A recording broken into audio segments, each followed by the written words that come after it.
Untuk mengetahui lebih lengkap bagaimana langkah hukum dari Kejaksaan Agung pasca pertemuan dengan Baik Nuril, kita akan segera bergabung lewat sambungan telepon dengan Kapus Penkum Kejaksaan Agung, Bapak Mukri. Selamat sore, Pak Mukri. Ya, selamat sore, Mbak. Ya, Pak Mukri, apa pertimbangan utama sebetulnya Kejaksaan Agung menunda eksekusi dari Baik Nuril? Baik, Mbak, akan saya jelaskan. Benar bahwa memang tadi sekitar jam 10 bahwa Baik Nuril dengan diantar oleh salah seorang anggota DPR ya, kemudian dengan penasihat hukumnya telah menyerahkan beberapa satu bundel kurang lebih yang terdiri dari permohonan penangguhan untuk eksekusi yang disampaikan oleh berbagai elemen. Itu ada dari DPRD, ada dari masyarakat, dari LSM, dan lain sebagainya. Dan tadi sudah dilakukan penerimaan dengan baik oleh Bapak Jaksa Agung, dan kemudian sudah dijelaskan dan sudah diberitahu bahwa langkah-langkah yang akan dilakukan oleh Kejaksaan Agung terkait dengan ditolaknya putusan peninjauan kembali oleh Mahkamah Agung terhadap terpidana Baik Nuril itu, maka dengan kesimpulan bahwa kita akan menunggu dari amnesti yang akan diberikan oleh Bapak Presiden.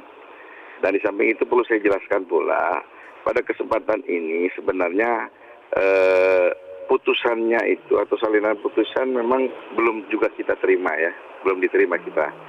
Sehingga dengan satu alasan itu juga, kemudian juga dengan pertimbangan Bapak Jaksung tadi sudah mengatakan adanya persepsi keadilan yang berkembang di masyarakat, itu ini menjadi pertimbangan untuk diambil suatu suatu sikap dari kejaksaan untuk belum melakukan eksekusi terhadap Baik Nuril. Demikian. Oke. Pak Mukri, mungkin bisa kembali ditegaskan sampai kapan sebetulnya penangguhan eksekusi ini akan dilakukan? Kita beri kesempatan dalam arti kita sambil menunggu amnesti yang akan diberikan oleh Bapak Presiden. Karena Bapak Jaksa Agung tadi sudah menjelaskan juga bahwa terhadap perkara ini juga mendapat perhatian dari Bapak Presiden, dan tentunya nanti perkembangannya akan kita beritahukan. Oke, apakah keputusan dari Jaksa Agung ini kemudian sudah disampaikan ataupun diperintahkan kepada Kepala Kejaksaan Tinggi NTB? Oh, sudah.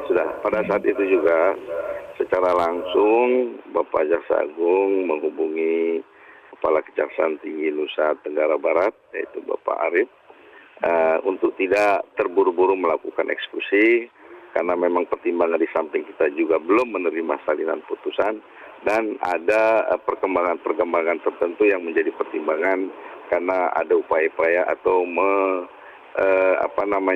wacana akan mengajukan amnesti ya.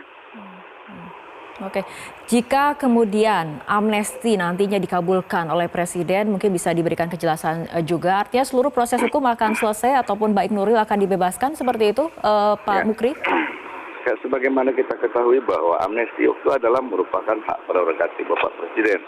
Sebagaimana telah diatur dalam pasal 14 Undang-Undang Dasar 45, integrasi, abolisi, amnesti, dan revokasi adalah merupakan hak prerogatif Presiden. Maka pengertian dari amnesti itu kan peniadaan hukuman. Jadi berbeda dengan grasi. Bagaimana tadi sudah dijelaskan oleh Bapak Jaksa Agung bahwa untuk amnesti ini prosesnya adalah langsung diberikan oleh Bapak Presiden selaku pemegang hak prerogatif. Tentunya dengan melihat atau mendengar pendapat dari DPR. Dan khusus amnesti ini tidak terkait dengan lama atau sebentarnya hukuman.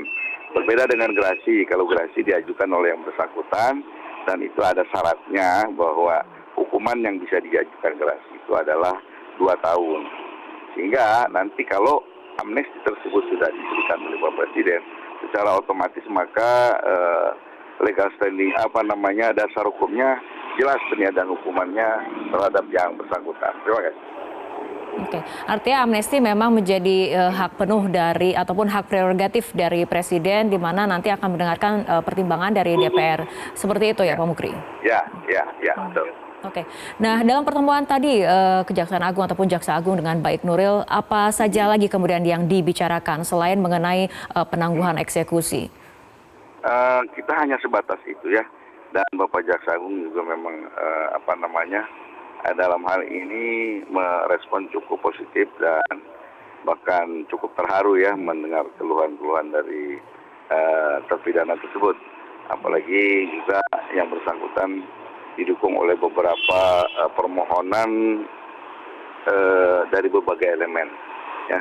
Dan di samping itu Bapak Jaksa juga telah meyakinkan yang bersangkutan untuk tidak terlalu khawatir sekali terkait dengan permasalahan ini, dan tetap kita akan beri kesempatan dan kita akan berikan waktu ya sampai nanti keputusan Bapak Presiden untuk memberikan amnesti. Baik, terima kasih Kapus Penkum Kejaksaan Agung Bapak Mukri telah bergabung bersama kami dalam Metro hari ini.